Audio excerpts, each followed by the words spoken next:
한국직업방송과 연합뉴스TV가 함께 만드는 취업 전문 뉴스 투데이 고용플러스입니다. 많은 직장인이 회사 생활과 관련해 만성 피로나 무기력함을 호소하는데요. 번아웃 증후군으로 불리는데 세계보건기구 WHO가 이를 직장 스트레스로 인한 증상으로 공식 분류했습니다. 질병은 아니지만 스트레스 관리가 필요하다는 겁니다. 조성은 기자입니다. 과도한 업무로 무기력함을 느끼는 번아웃 증후군은 병으로 볼 수 있을까? 세계보건기구 WHO는 번아웃 증후군을 제대로 관리되지 않은 만성 직장 스트레스로 정의했습니다. 직업과 관련된 증상이란 겁니다. 의학적 질병으로 등재된 건 아니지만 병원이나 보건소 등 공공의료 서비스에 도움을 받을 수 있는 길이 열린 것으로 평가됩니다. WHO는 에너지 고갈과 피로감, 업무에 대한 부정적 감정, 업무 효율 감소 등을 번아웃 증후군의 특징으로 꼽았습니다. 설문조사 결과 직장인과 취업준비생 10명 중 9명은 번아웃 증후군을 겪어봤다고 답했습니다. 다음 학기가 막학기인데 취업 문제도 걸려있고 그다음에 시험 같은 게 아무래도 한꺼번에 진행되다 보니까 이제 그런 것들이 한꺼번에 끝나다 보면은 좀 무기력해진다거나 그런 게 한꺼번에 몰려와서 좀 번아웃 증후 같은 게 직장 스트레스 등으로 만성적으로 피로와 무기력함을 느끼다 보니 이게 병원을 찾아야 할 만한 증상인지 모르고 방치하는 경우가 많습니다. 짧은 휴가를 갔을 때 그런 증상이 좋아지는 것을 느끼고 다시 업무가 복귀되면 업무에 사로잡힌 후에 그런 증상이 나온다고 하면 번아웃 증후군일 가능성이 높죠. 번아웃 증후군에 대한 사회적 관심이 높아지고 조기 관리가 이루어지면 직장 스트레스를 당연하게 생각하고 가볍게 넘기는 사회 분위기도 바뀔 수 있을 것으로 기대됩니다. 연합뉴스TV 조성음입니다. 게임 중독을 질병으로 분류한 세계보건기구 WHO의 결정에 반발하는 국내 게임 관련 단체들이 공동대책위원회를 꾸렸습니다. 이들 단체는 우리 정부가 사회적 합의 없이 WHO 권고를 받아들일 경우 법적 대응에 나서겠다고 밝혔습니다. 서영석 기자입니다. 검정색 근조 현수막이 올라갑니다. 우리 게임 문화와 산업이 위기에 처했다는 표현입니다. 더 이상 우리에게 이묘한 장재호, 페이커 같은 선수들은 나타나지 않을지 모릅니다. 우리는 e스포츠의 종주국이며 게임은 지금 현대판 마녀가 되어가고 있습니다. 19세기에는 소설이 그 대상이었습니다. 20세기에는 TV였습니다. WHO가 게임 중독을 질병으로 분류하기로 하자 이에 맞서 국내 89개 게임 관련 단체가 공동대책위원회를 공식 출범했습니다.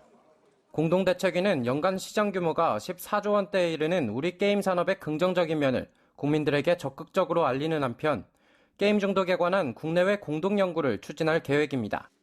또 사회적 합의 없이 정부가 게임 중독을 질병으로 분류한다면 법적 대응하겠다고 덧붙였습니다. 국제 표준 분류를 기준으로 하라는 것은 국제 표준 분류를 주요하게 참고하라는 것이지 반드시 따르라는 것은 아닙니다. WHO의 권고는 2022년부터 효력이 생깁니다. 보건복지부와 문화체육관광부 등 관계부처의 입장도 엇갈리는 가운데 정부는 국무조정실을 중심으로 민관협의체를 구성해 해법을 찾기로 했습니다. 연합뉴스TV 서영석입니다. 경기는 가라앉고 믿었던 경제 심리마저 꺾이는데 추가 경정 예산 국회 처리가 기약이 없자 다급해진 정부가 추가 카드를 꺼냈습니다. 규제를 풀고 애로를 해소해 10조 원의 민관 투자를 이끌어내겠다는 겁니다. 이승국 기자입니다. 다음 달 하순 나올 하반기 경제정책 방향 논의를 위해 경제장관들을 소집한 홍남기 경제부총리는 투자 활성화를 최우선 과제로 내걸었습니다. 어려운 경제 상황에 반전을 위해선 기업 투자를 살려야 한다는 겁니다. 국회에서 발이 묶인 6조 7천억 원의 추가 경정 예산안 대안을 내세운 것이자 그만큼 상황이 절박하다는 점을 드러낸 셈입니다. 민간 투자를 가로막는 각종 규제와 애로를 적극적으로 해소하여 제3단계 기업 투자 프로젝트를 발굴하고 이를 하반기 경제 정책 방향에 담아서 발표하도록 하겠습니다.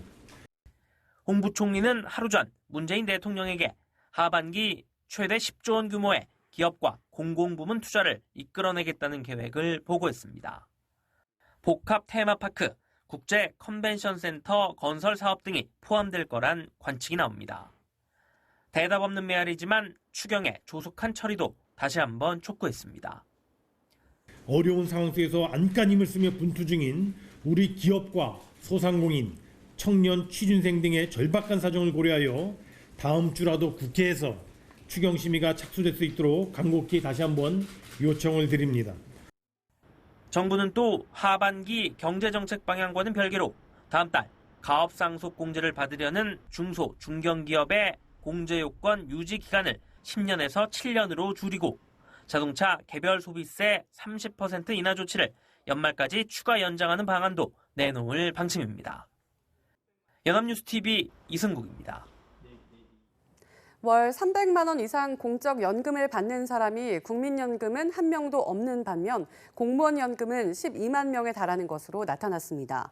더불어민주당 정춘숙 의원실이 각종 연금 자료를 분석한 결과 올해 3월 기준으로 국민연금 전체 수급자 458만 9천여 명 중 월 50만 원 미만 수급자가 77.5%로 대부분이었고 300만 원 이상 수령자는 아예 없었습니다. 이에 비해 공무원 퇴직연금 수급자는 100만 원 미만 수령자가 7%에 불과했고 300만 원 이상 수급자가 12만 명에 달했습니다. 사학연금과 군인연금 역시 300만 원 이상 수령자가 모두 3만 명을 넘었습니다.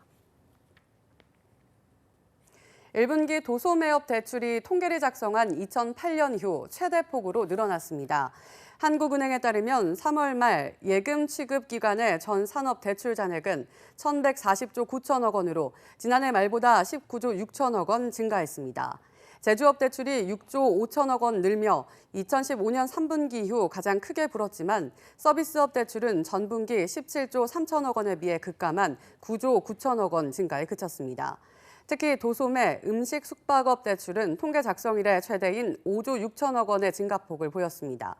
한은은 도소매업 창업 증가와 자영업자 지원책이 영향을 미쳤다고 풀이했습니다. 최근 노동계가 주도하는 집회가 격렬해지면서 크고 작은 충돌이 발생하고 있습니다. 부상자까지 발생할 정도로 격화되다 보니 우려의 목소리도 나오고 있습니다. 팽재용 기자의 보도입니다. 오는 금요일 현대중공업 주주총회가 예정돼 있는 울산의 한마음회관은 전운이 감돕니다. 현대중공업 노조가 한마음회관을 점거 중인데 조합원 차량서, 신호와 쇠파이프가 적발되기도 했습니다. 앞서 현대중공업 노조는 사측의 주주총회 예고에 반발해 울산 본사본관 진입을 시도하다 사측과 충돌했고 사측 직원 15명과 조합원 여러 명이 다치기도 했습니다.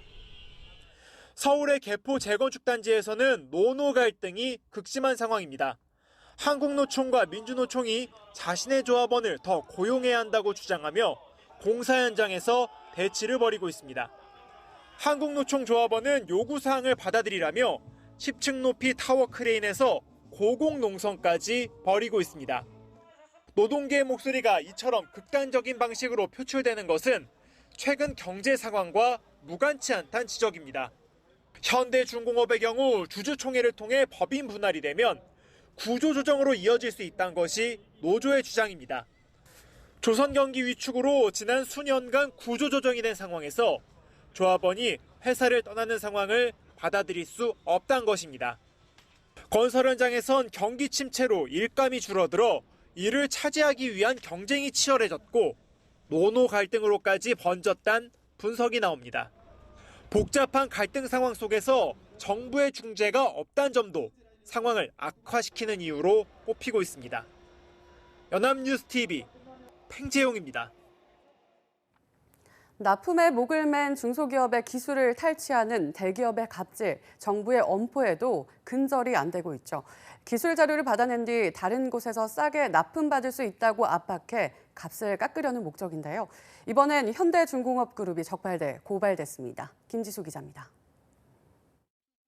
공장 바닥에 전선이 길게 드리워져 있습니다. 건설 장비에 쓰이는 하네스란 이름의 전선 집합체입니다. 중소기업으로부터 이 제품을 납품받아온 현대중공업과 현대건설기계는 3년 전부터 이런 부품들의 설계 도면 등 기술 자료를 내놓으라고 요구해 받아냈습니다. 자료를 경쟁 업체에 넘긴 뒤 싼 견적을 받아 납품 단가를 깎으려고 압박하려는 횡포였는데 결국 납품 업체들은 기술도 경쟁사에 노출되고 납품 단가도 5% 깎아야 했습니다. 공정위는 조사 끝에 두 회사를 검찰에 고발하고 4억 3,100만 원의 과징금도 물렸습니다. 굴삭기 등 건설 장비 부품의 납품 가격을 낮출 목적으로 하도급 업체 기술 자료를 제3의 업체에게 전달하여 중소기업에겐 생명인 기술을 이렇게 뺐다시피 받아내 유출하는 갑질은 근절되지 않고 있습니다. 3월에도 유사한 혐의로 STX 엔진에 과징금이 부과됐고 한 중소기업은 악취를 줄이는 미생물 기술을 가져가 특허까지 냈다며 현대자동차와 소송 중입니다. 특허 소송 1, 2심 모두 이겼고 특허청까지 시정 공고를 내렸지만 현대차는 기술 탈취가 아니라고 맞서 사건은 대법원으로 넘어갔습니다. 대기업하고 싸워서 아직까지 이겨보지 못한 이유는 의무적으로 대법원까지 끌고 가거든요. 중소기업이 당해낼 재간이 없어요. 공정위는 기술 탈취 근절을 위해 내년 상반기까지 주요 업종에 대한 모니터링과 직권 조사를 벌일 계획입니다. 연합뉴스TV 김지수입니다. 30일부터 자동차 사고 과실 비율 인정 기준이 변경됩니다. 금융위원회와 금융감독원, 손해보험협회는 예측하기 힘든 자동차 사고에 대해 가해자의 100% 과실을 적용하는 내용 등의 변경된 기준을 시행한다고 밝혔습니다. 이에 따라 좌신호에서 직진 차로로 가던 차가 좌회전을 하며 발생한 사고는 기존 쌍방과실에서 좌회전 차량의 100% 과실로 바뀌게 됩니다. 또 자동차가 자전거 도로를 침범해 자전거와 부딪힌 경우에도 자동차의 100% 과실이 적용됩니다. 흔히 미래교통기술의 대표로 전기 승용차나 자율주행차가 꼽히죠. 하지만 이런 것만 있는 것이 아닙니다. 선이 없는 노면전차, 트램부터 전기로 달리는 2층 버스까지 다양한 미래교통기술의 전시 현장을 이재욱 기자가 다녀왔습니다. 도로 위 레일을 달리는 노면전차, 트램입니다. 전기로 움직이는데 지붕 위엔 전선이 없습니다. 차량에 탑재된 배터리로만 움직이는 트램인데 30분 충전하면 45km를 달릴 수 있습니다. 무가선 트램은 도심의 미관을 좋게 할 뿐만 아니라 전력선과 변전소로를 설치하지 않음으로써 비용을 절감하는 효과가 있습니다. 이르면 내후년부터 부산에서 1.9km 구간을 시범 운행할 예정인데 배터리로만 움직이는 트램으로는 세계 첫 운행입니다. 전시장 한켠에는 2층 전기버스도 전시됐습니다. 현재 운행 중인 2층 버스는 모두 디젤 엔진으로 움직이는 수입 제품인데 이 버스는 국내에서 개발된 첫 2층 버스이자 친환경 전기차입니다. 70여 분 충전으로 약 300km를 달릴 수 있고 모두 70개의 좌석을 갖춰 환경오염 없이 수도권 교통난 해소에 도움이 될 전망입니다. 이번엔 철길 위로 기계가 지나가자 기계 화면에 검은 자국이 나타납니다. 눈으로 보이지 않는 철로 내부의 균열의 크기와 모양을 확인하는 검측 장비인데 역시 국내 기술로 처음 개발됐습니다. 의료 분야에 사용 중인 초음파 기술을 철도 내일에 접목해서 내일의 균열을 정확히 이미지로 판단하고 크기를 측정할 수 있는 미래 교통기술과 건축 토목 기술의 발전을 함께 살펴볼 수 있는 이번 전시회는 경기도 고양 킨텍스에서 오는 31일까지 열립니다. 연합뉴스TV 이재욱입니다.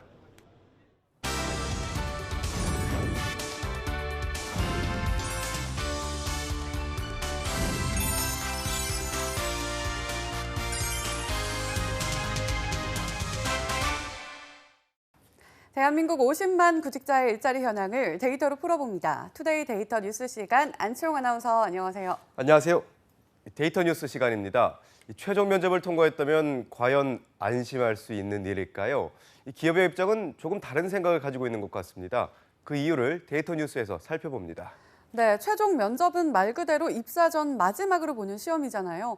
그런데 최종 면접에 통과했더라도 안심할 수 없다니 어떤 이야기인가요? 네, 얼마 전 구인구직 매칭 플랫폼 사람인이 기업 557곳에 수습기간이 필요한지 여부에 대해 설문조사를 벌였는데요. 조사 결과 응답 기업의 88.2%가 수습기간이 필요하다고 응답했다고 합니다. 기업 10곳 중 9곳은 정식 채용 전까지 수습기간이 필요하다고 이야기한 겁니다. 네, 최종 면접까지 합격을 했어도 또 다른 절차가 필요하다니 그 이유는 뭘까요? 네, 이 수습기간이 필요한 이유를 물어보니 복수 응답으로 71.1%가 업무 능력 검증이 필요해서라고 응답해서 1위를 차지했는데요. 2위는 57.4%가 응답한 조직 적응력 검증이 필요해서였습니다. 3위는 회사에 적응할 시간을 줘야 해서로 33.4%의 비율을 보였는데요. 4위는 32.2%가 뽑은 이 근속 의지를 확인하기 위해서, 5위는 26.5%가 뽑은 직무교육에 시간이 필요해서였습니다. 네, 면접을 통과했지만 실무적인 검증 절차는 다시 필요하다는 얘기군요.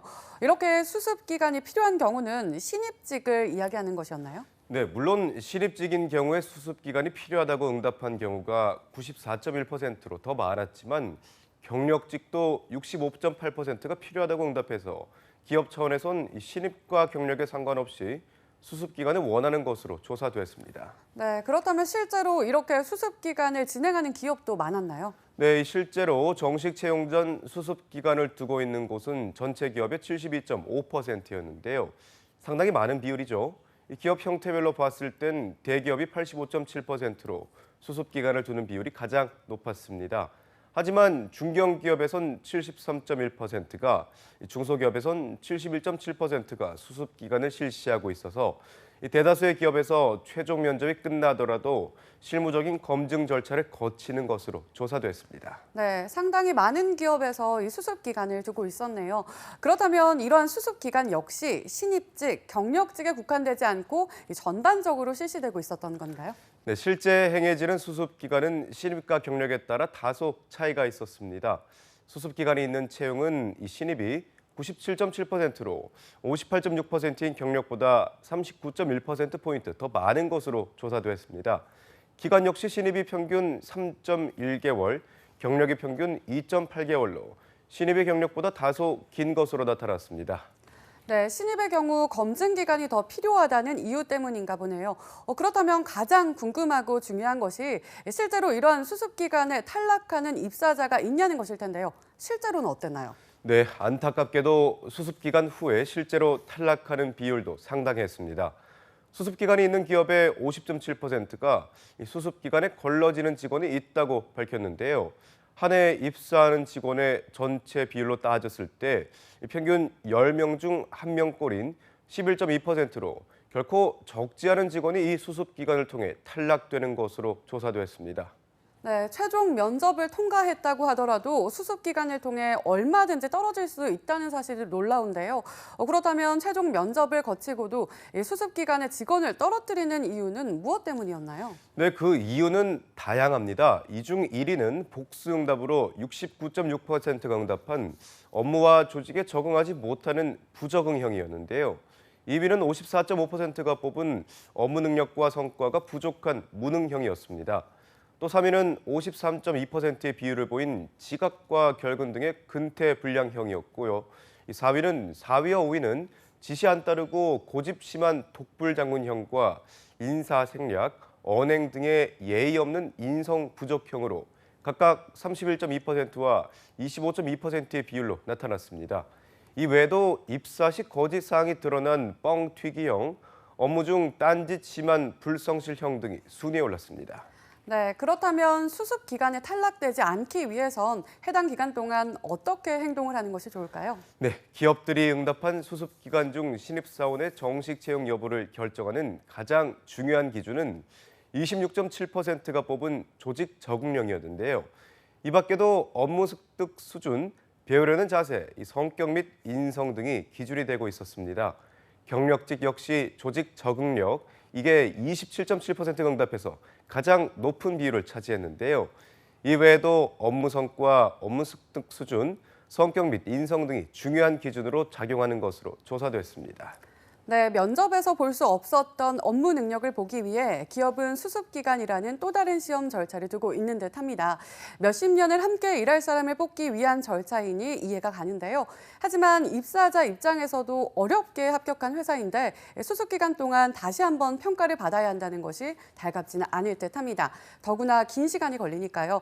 수습기간에 대한 적절한 균형, 기업 차원에서도 입사자 차원에서도 재고해야 할 문제가 아닐까 싶습니다. 지금까지 데이터 뉴스 시간 안치홍 아나운서였습니다. 고맙습니다. 고맙습니다. 지금까지 투데이 고용 플러스였습니다. 오늘 저희가 준비한 내용은 여기까지입니다. 함께해 주신 여러분 고맙습니다.